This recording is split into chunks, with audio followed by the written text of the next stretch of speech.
प्रार्थना, स्वनिष्ठा। श्री नरोत्तम ठाकुर महाशय इस पद्य में अपने उपास्य के प्रति मन की निष्ठा बता रहे हैं।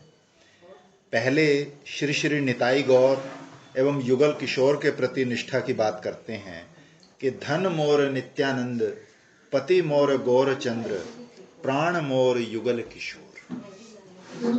गौड़ीय वैष्णवों के लिए पंचतत्व और श्री राधा गोविंद एक साथ आराध्य तत्व हैं। पंचतत्व की आराधना के बिना परम रहस्य में श्री श्री राधा माधव की उपासना का अधिकार प्राप्त नहीं होता। कारण अन्य अन्य युगों में जो युगल उपासना ब्रह्मा महेश्वर आदि के लिए भी दुर्गम या दुर्लक्ष्य थी, वो इस विशेष कलयुग में श्रीमन महाप्रभु की करुणा का ही अवदान है। तभी श्रीमन महाप्रभु की उपासना ही इस युग में युगल माधुरी आस्वादन का एकमात्र उपाय है। श्री ठाकुर महाशय पति परायणा पतिव्रता का दृष्टांत देकर श्री श्री गौर गोविंद चरणों में स्वनिष्ठा व्यक्त कर रहे हैं। पतिव्रता रमणी को पति सेवा के लिए धन की आवश्यकता होती है। धन के बिना पति सेवा कैसे करेगी? फिर पति का जीवित रहना भी एकांत प्रयोजनीय है, अन्यथा उसका धन जीवन सब व्यर्थ। सबसे बड़ी बात प्राण होने चाहिए। प्राणों के ना रहने पर तो उसका सेव्य पति ही उसे आग में जला देगा। गौड़ीय वैष्णव साधक पतिव्रता रमणी तुल्य है। श्रीमन नित्यानंद प्रभु ही उसके धन है। निताई चांद के द्वारा ही वो श्री गौर सेवा करेगा। सेवा उनका एक स्वरूप है ना, सेवा। अर्थात निताई चांद में भक्ति होगी तभी श्री गौरांग उस पर प्रसन्न होंगे। श्री निताई चरणों में भक्ति न होने पर श्री गौरांग को किसी प्रकार भी सुखी नहीं किया जा सकता। श्री चैतन्य भागवत में आया है, पानीहाटी ग्राम में स्वयं श्रीमन महाप्रभु ने श्री राघव पंडित से कहा है कि राघव तुम्हारे आमी निज गोप्य कही, आमार द्वितीय नहीं नित्यानंद बही। एई नित्यानंद जई कराए आमारे, सेई करी आमी एई बोलिलो तुम्हारे। आमार सकल कर्म नित्यानंद द्वारे, एई आमी अकपटे कहिलो तुम्हारे। क्रिया शक्ति नित्यानंद है। जय आमी सेई नित्यानंद भेद नाई, तोमार घरे सब जानिबा एथाई। महायोगेश्वरो जहाँ पाइते दुर्लभ, नित्यानंद होइते तहाँ पाइवा सुलभ। एते के हैया तुम महासावधान, नित्यानंद से भी हो जे हेनो भगवान। तो नित्यानंद भक्ति के बिना श्री गौरांग प्राप्त नहीं होते हैं। ये बात श्रीमन महाप्रभु ने अपने श्री मुख से श्री मुरारी गुप्त को भी कही है। श्रीमन नित्यानंद प्रभु ही श्री गौड़ीय वैष्णव साधक रूपी पतिव्रता रमणी के धन हैं। उन्हें महासंपद की तरह हृदय में धारण करके ही श्री गौर गोविंद का भजन करना होगा। फिर कहते हैं, पति मोर गौर चंद्र। पति के बिना पतिव्रता रमणी के लिए विश्व सूना होता है। उसी प्रकार गौड़ीय वैष्णव साधक के लिए श्री गौरांग के बिना सब सूना है। कोई ऐसा समझते हैं कि श्री गौरांग प्रेम के आश्रय तत्व हैं। उन्होंने भक्ति भाव से ब्रज रस का आस्वादन किया है, इसलिए ब्रज भाव के उद्दीपन के लिए उनका स्मरण मनन आदि कर भी लें। विषय तत्व के लिए उनका भजन नहीं करना होगा। विषय तत्व श्री श्री राधा कृष्ण ही हैं। तो ऐसे लोग श्री ठाकुर महाशय की पति मोर गौर चंद्र इस उक्ति का मर्म ध्यान देकर समझें। पति को छोड़ पतिव्रता का उपास्य तत्व और क्या है? तभी गौड़ीय वैष्णवों के विषय तत्व एक साथ पंचतत्व और श्री श्री राधा गोविंद दोनों। वे श्री राधा गोविंद की ही तरह पंचतत्व का मंत्र गायत्री जप, नाम जप, कीर्तन आदि ध्यान धारणा सेवा अर्चना आदि करते हैं और उपासना की सिद्धि होने पर साधने भाविवो जहा सिद्ध देहे पावो ताहा। इस रीति के अनुसार किसी अचिंत्य शक्ति के प्रभाव से एक ही समय एक साथ नवद्वीप में श्रीमन महाप्रभु के पार्षद रूप में और ब्रज में श्री राधा किंकरी या मंजरी स्वरूप से दोनों लीलाओं की रस माधुरी आस्वादन कर धन्य होते हैं। जीव शक्ति चिन्मय भक्ति शक्ति की सहायता से जितने उन्नतर आस्वादन के राज्य में प्रविष्ट हो सकती है, ये उसका चरम पर्याय है। इसके पश्चात कहते हैं, प्राण मोर युगल किशोर। देह में प्राण ना हो तो पतिव्रता का पति धन सब व्यर्थ है। इसी प्रकार श्री राधा माधव की उपासना या ब्रज रसा स्वादन के बिना श्री गौर नित्यानंद का श्री चरण आश्रय विफल है। वस्तुतः निष्कपट भाव से श्री गौर चरणों का आश्रय लेने से राधा रानी की श्री चरण नख छटा से गौर भक्त की हृदय गुहा समालोकित हो उठेगी। कोई कोई ऐसा सोचते हैं कि जब श्री गौरांग ही श्री श्री राधा कृष्ण मिलित विग्रह है तो श्री गौरांग की आराधना करने से ही श्री राधा कृष्ण की आराधना हो गई, तो अलग से श्री राधा कृष्ण आराधना की क्या आवश्यकता है। तो ऐसे लोग चैतन्य चरितामृत के उक्त श्लोक को ध्यान से देखें कि ब्रज की सर्वोत्कृष्ट युगल उपासना या प्रेम माधुरी अपामर को दान करने के लिए ही श्री गौरांग देव अवतीर्ण हुए हैं। तो निष्कपट भाव से उनका श्री चरण आश्रय लें तो ब्रज प्रेम माधुरी आस्वादन की आकांक्षा हृदय में जगेगी ही।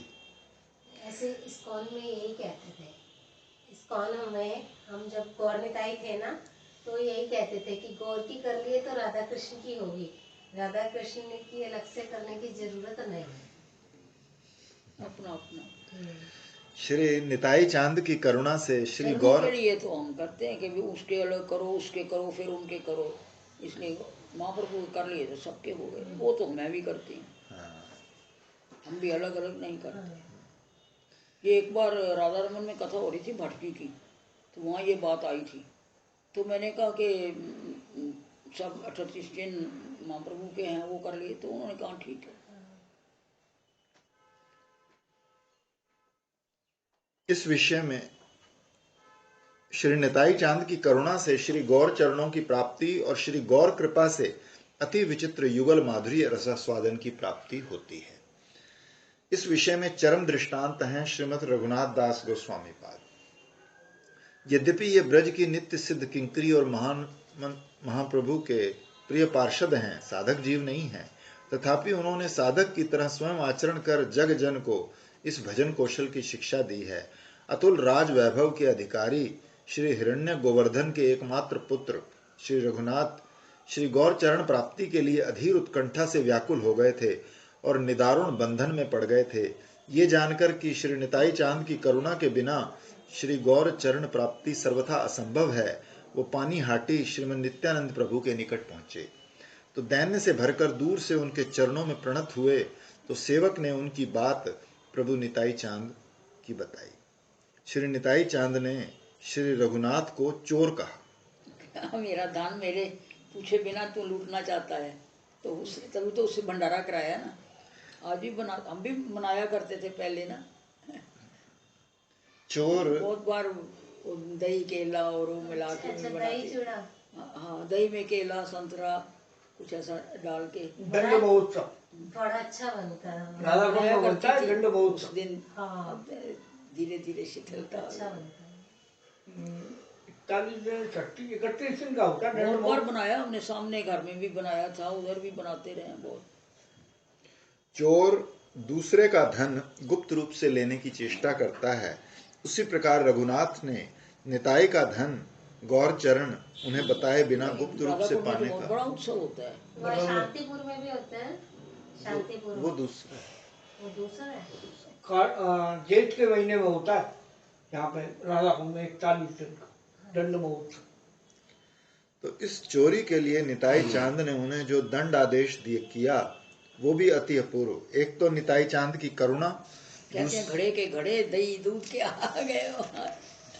और फल बड़े करके थे, उनको क्या था। दूसरे उनके पार्षद परम महतगण की सेवा जनित कृपा मणि कांचन संयोग। इस प्रकार निताई चांद ने रघु के सभी प्रकार के बंधन छिन्न कर उन्हें शीघ्र ही श्री गौर चरणों की प्राप्ति करा दी थी।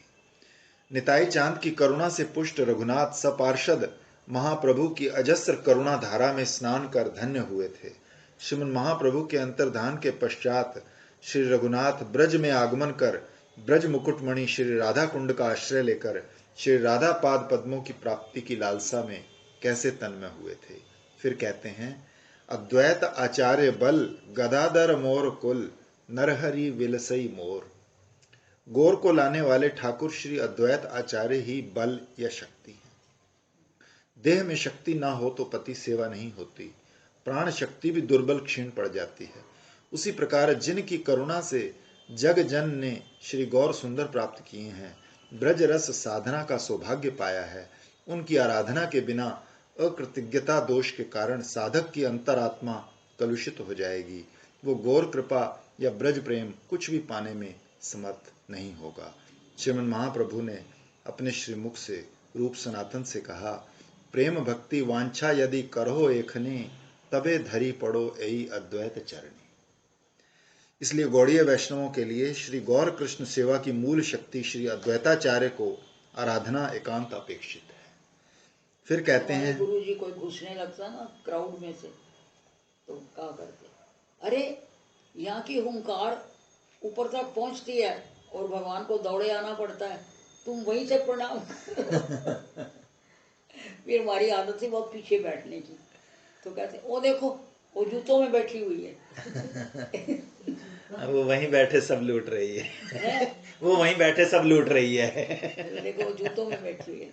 नहीं उन्होंने तो आगे बहुत कुछ कहा था, होते लीला की बात है। तो इसलिए हम जब तक गुरु जी को हार्ट अटैक नहीं आया तब तक हम कभी आगे नहीं जाते थे।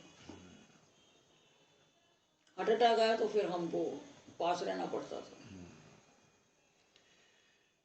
ब्रज के ठाकुर स्वयं भगवान श्री कृष्ण श्री राधा की भाव माधुरी आस्वादन के लोभ से राधा भाव कांति अंगीकार कर गौर हुए। श्रीमती राधा रानी ने अपने प्राणनाथ की अभिलाषा की पूर्ति के लिए उन्हें भाव कांति तो दी है, पृथक एक प्रकाश से गदाधर रूप में सतत श्री गौरांग के निकट रहकर शक्ति है आनंद में गदाधर के साथ उनका एपरेंट लीला में राधा रानी का ही संबंध है। ब्रजेंद्र नंदन उनकी भाव माधुरी के आस्वादन का कार्य कैसे करते हैं, ये प्रत्यक्ष अनुभव करने के। उसी गौर शक्ति गदाधर की आराधना से ही साधक गौर कृष्ण की आराधना की उपयोगी शक्ति प्राप्त कर श्री गौर गोविंद की सेवा माधुरी आस्वादन कर धन्य हो सकता है। पतिव्रता सभी प्रकार से कुल मर्यादा की रक्षा करके ही पति की आराधना करती है। उसी प्रकार भक्त साधक गौर शक्ति श्री गदाधर तत्व की यथा योग्य मर्यादा रक्षा करके ही श्री गौरांग की आराधना करेगा। कोई कोई सोचते हैं कि गदाधर मोर कुल, ये कहकर श्री ठाकुर महाशय ने अपने मंत्र गुरुकुल या गुरु परंपरा का परिचय दिया है। तो श्री यदुनाथ दासकृत श्री गदाधर शाखा निर्णयामृत ग्रंथ में लिखा है कि श्री गौर शक्ति श्री गदाधर पंडित गोस्वामी के मंत्र शिष्य श्री लोकनाथ गोस्वामी हैं और लोकनाथ के मंत्र शिष्य श्री नरोत्तम है। लोकनाथ के शिष्य ये श्री नरोत्तम। हाँ। फिर कहते हैं नरहरि विलसई मोर, श्री नरहरि सरकार ठाकुर सतत मेरे हृदय में विहार करते हैं। पंच तत्व में ईश्वर तत्व हैं श्री गौरांग, श्री नित्यानंद और श्री अद्वैत, और गदाधर शक्ति तत्व हैं श्रीवास भक्त तत्व। यहाँ श्रीवास के स्थान पर नरहरि नाम का उल्लेख भी भक्त तत्व की ओर ही इंगित कर रहा है। फिर वैष्णवों के प्रति निष्ठा व्यक्त करते हुए कहते हैं, वैष्णवेर पद धूली ताहे मोर स्नान केली, तर्पण मोर वैष्णवेर नाम। वैष्णवों के पद रज से अभिषिक्त हुए बिना भगवान में रति मति का उदय हो ही नहीं सकता। ये बात सर्व वेदांत सार श्रीमद् भागवत में बार बार बताई गई है।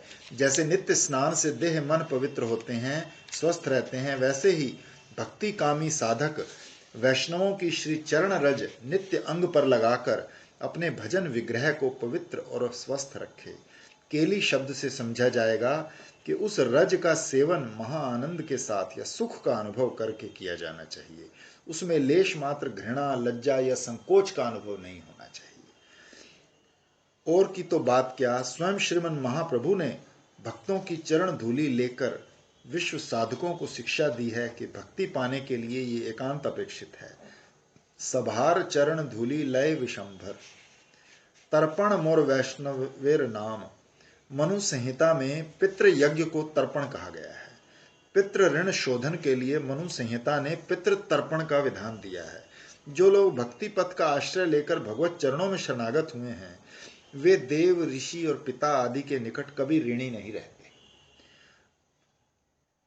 श्रीमद् भागवत में महर्षि श्री करभाजन ने विदेहराज निमि से कहा कि हे राजन, जिस व्यक्ति ने कृत्य अकृत्य कर्मों का परित्याग कर सब प्रकार से शरण्य श्री मुकुंद की शरण ले ली है, वो देवता, ऋषि, भूत, पोष्य, कुटुंब आदि या पितृ पुरुष आदि के निकट ऋणी नहीं रहता। वो भागवत में है ना, नारद जी ने विरक्त कर दिए, फिर और उसने पैदा किए वो भी विरक्त कर दिए, तो उन्होंने कहा अभी वो ऋण से उऋण नहीं हुए, तो नारद जी ने कहा वो सब ऋणों से उऋण हो गए।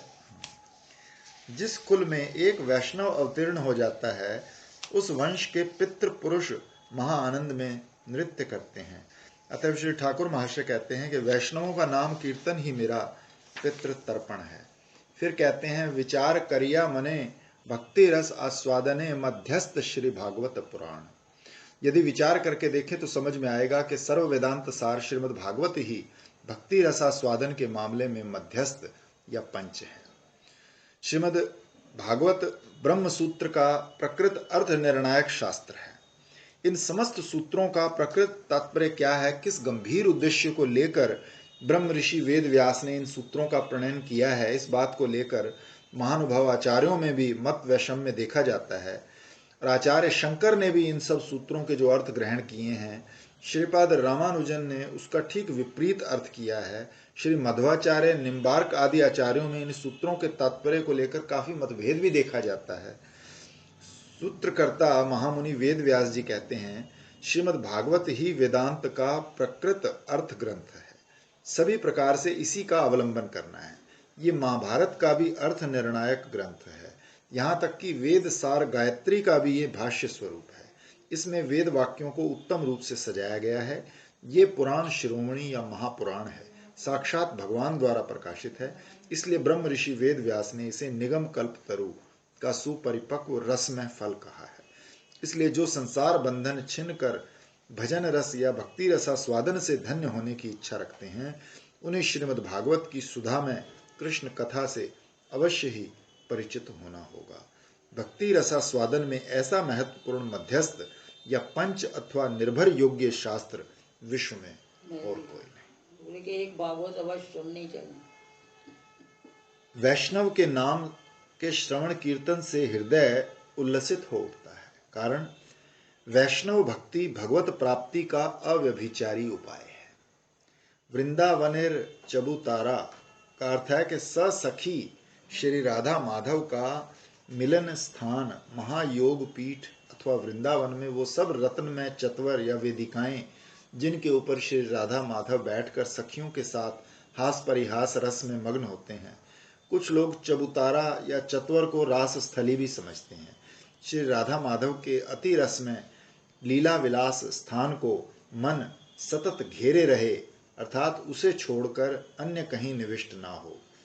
भोरा पाठ मिलता है, उसका अर्थ होगा कि मन सतत उसी चबूतरे में विभोर रहे। बोले चबूतरा तो अष्टकालीन है, उसमें घूमते हैं।